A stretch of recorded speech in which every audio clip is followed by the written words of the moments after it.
All right, thanks again, everyone, for really appreciate being invited. Thanks to the organizations and both. This is really a great meeting. I'm really excited to get involved. So I just thought one area that I'm clinically interested in is something called portosystemic venous connections. Another term some people may have heard is Abernathy malformation.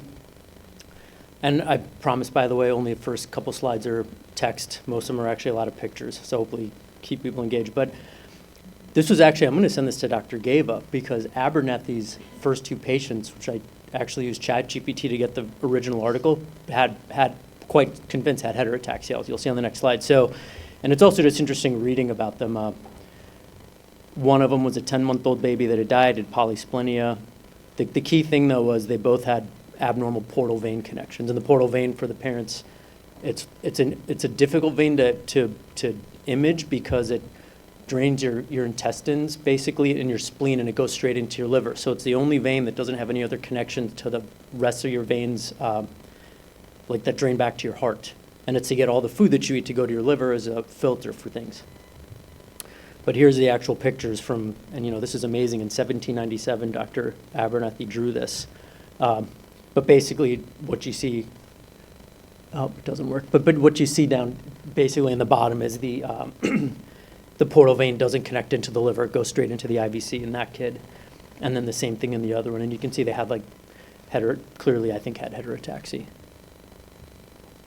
And so since then, people have tried to define these portosystemic shunts. There's one from the team Morgan and Superina, where this is just the extrahepatic one, so meaning outside of the liver, how the blood drains. And essentially there's two types, and they talked about one where and this is where nomenclature again matters. They talk about an absent portal vein where, it's not really absent inside the liver, but it's absent outside the liver.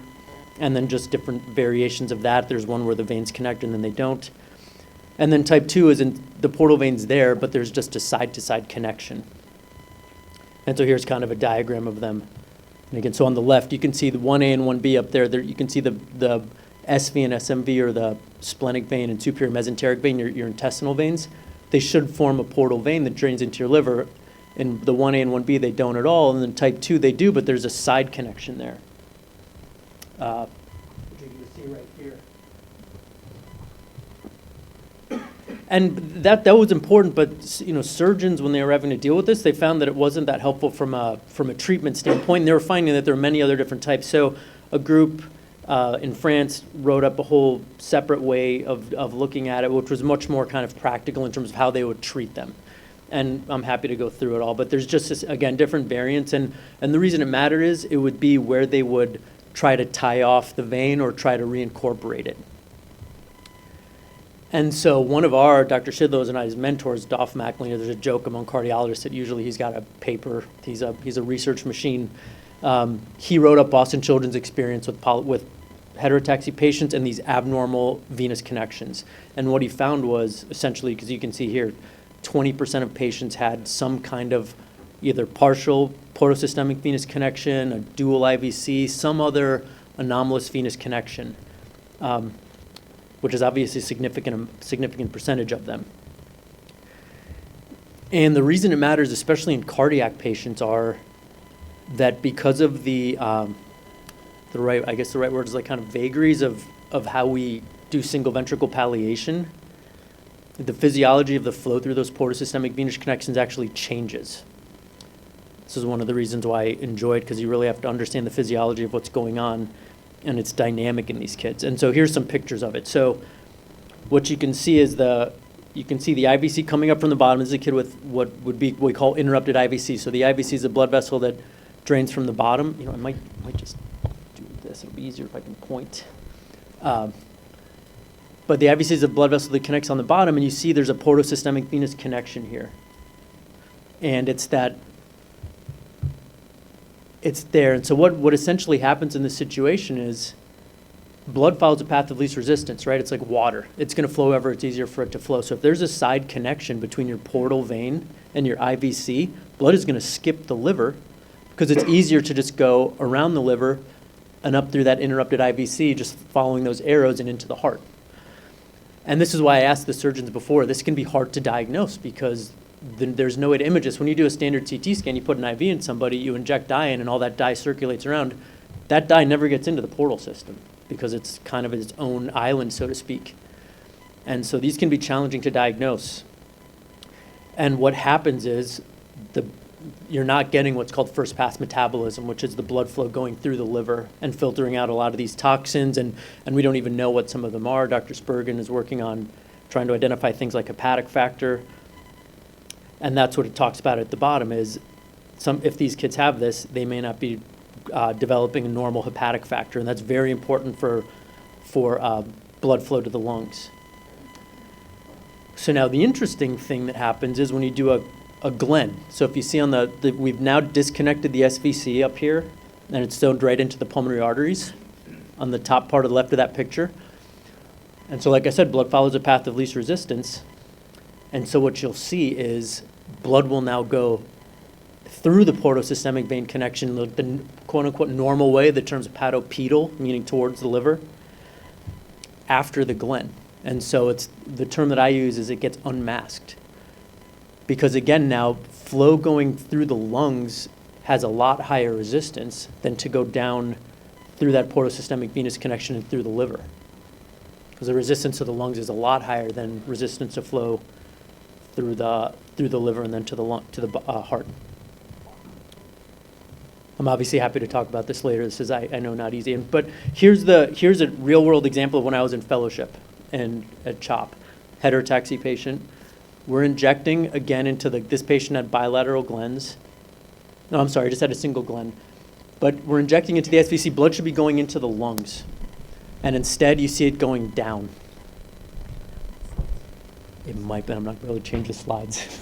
I was thinking about that. Thank you, though.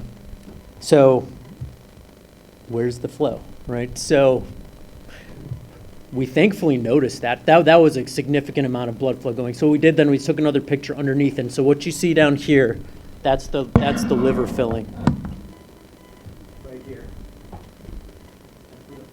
Basically, probably for the first time in this kid's life, actually had normal portal vein flow going into the liver. And so here's the picture of that. A over there is the portal vein, the true extrahepatic portal vein.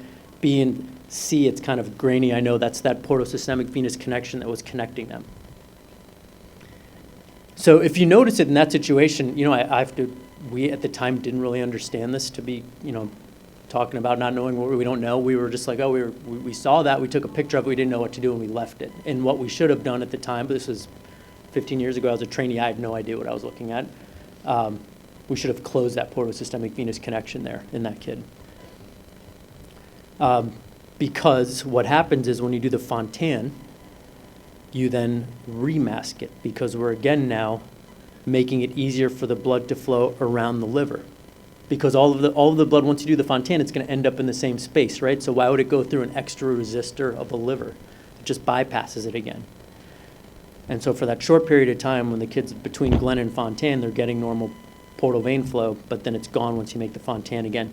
And again, it's going to be hard to see on imaging studies because you're just not going to see flow through there. So actually, Dr. Marks, he's just such an astute clinician. In Dr. McElhenney's paper, he noticed it because he was thorough helping Dr. Del Nido do a Fontan patient, and he noticed that the hepatic vein flow was abnormal in the operating room when they did the Fontan, because he said, I saw all this hepatic vein flow, which is all the blood coming out of the liver before, and he said after the Fontan, all this hepatic vein flow went away. And the same thing, just not exactly sure what was going on. Dr. Del Nido found an abnormal vein, and he just clipped it, and it turned out to be a portosystemic connection, and then it was better that way. So we actually, where some of this came from was one of my old partners, Dr. Goldstein. We had a patient that had evidence of not enough portal vein flow, and we couldn't figure out why.